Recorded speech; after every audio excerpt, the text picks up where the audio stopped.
mbokk jullit yi asalaamaaleykum mbokki Sénégal xam naa ne sax audio bi di ngeen ci dégg ay bruit yu bari ndax maa ngi doog a génn ci jàkka Imam Galadio Ka bu Parcelles na yàlla sàmm ko mu def ci xutba bu am solo ci wàllu li nga xam ne kenn mënul sax tudd tur bi moo ñoo ñuy wax borom ñaari tur yi wax li nekk ci loolu ci mbonte ak danger bi ci nekk ak yàlla suñu borom ni mu alekee woon nitu yéen ñoom ñi nga xam ne ñoo ko doon njëkk a def ci kaw suuf ni leen yàlla alekee woon daal di wëlbati suuf sax seen kaw daal di taw ay xeer seen kaw waaye balaa mbugal ba di agsi tamit mu gumbaloo leen danger boobu yëpp mu wax ko waaye yemul ci ñi nga xam ne ñoo koy def rek li tax ma gën a def audio bi mooy beneen partie bi mu wax moo ñi nga xam ne dañ leen di jàppale ci loolu di leen defal ay campagne yu wax ne ñooñu dañoo am ay droit dañ leen war a bàyyi xel ñooñu aussi li mu wax ne yàlla loolu la wax ci ñoom ci li leen di xaar ci mbugal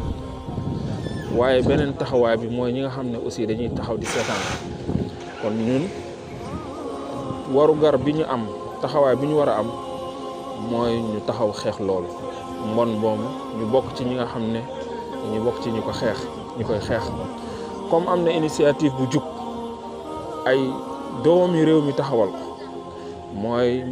mbooloo mi ñu tuddee ànd sàmm jikko yi nga xam ne bokk na kiñ ci gën a ràññee mooy imam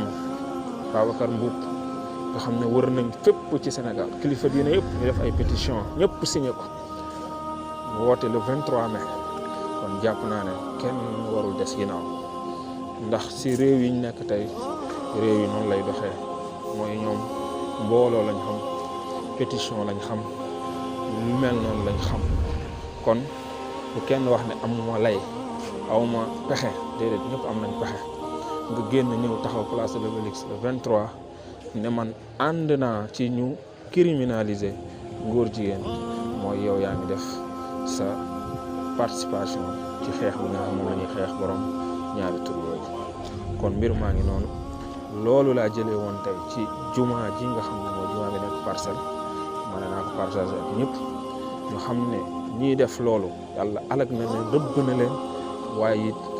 yàlla rëbb na ñi nga xam ñooy taxaw di seetaan wala ñu leen di jàppale kon ñun bu ñu bokk ci benn groupe ci ñetti groupe yooyu yàlla nañu yàlla defal tawfiq. defe nañ 3 mai ànd sàmm jikko yi daa woote quoi une mobilisation forte très forte même pour képp koo xamante ni gëm nga ni ngay chrétien di musulman gëm nga ni Sénégal dañ ko war a ñàkk. le peuple sénégalais dans son ensemble buggul ngóor jigéen te le peuple sénégalais nag taxaw na tem incha allah ci 23 mai bi sur l' ensemble des départements du Sénégal organiser benn mouvement national bi nga xam ne adduna bi yëpp dañu xam ne ñun bugguñu ko. ñii suñu bakkan lañ ci teg maanaam Sénégal du ñu fi mës a nangu tey wala ëllëg ci yam laa wax ngóor jigéen fii du fi dox